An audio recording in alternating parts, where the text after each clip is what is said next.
Nearly $2 billion Bradley County plant is slowing down production. The reason? Supply and demand, or lack thereof, in the solar industry. Good evening, I'm Latricia Thomas. And I'm Calvin Sneed. But county administrators say they're not worried about Wacker Chemie, and they believe the issue is only a short-term problem to a long-term solution.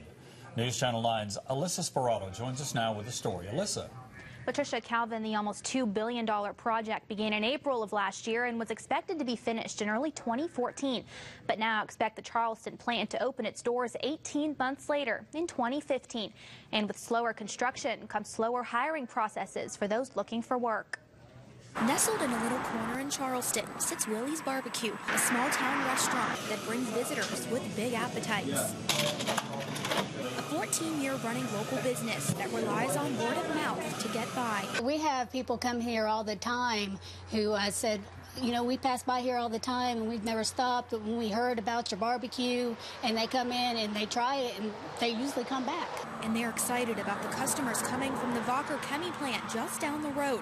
But Willie's may have to wait a little longer for a bigger boost as the plant's opening has been delayed. Wacker officials citing the ever-changing solar market conditions and an abundance of the polysilicon it would produce.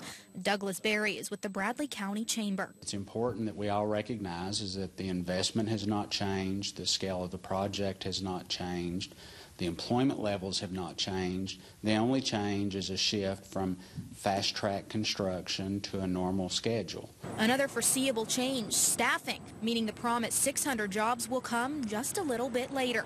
The good news, those that have already been hired on will stay. And that while we're concerned about people getting a job today, we also have to think about anchor companies like this and a large time horizon. Berry says a lot has changed since construction began last year, but believes Wacker is still on the right track. The company's taken a deep breath, recognize that with the fluctuation in the economy and some of the uncertainties that exist worldwide, that the demand for polysilicon can be met through 2015. Berry says Wacker will keep those who have already been hired on. He says instead of construction, they'll be focusing more on design and planning until the final phase is underway. Berry says the project is expected to be complete by mid-2015. Patricia.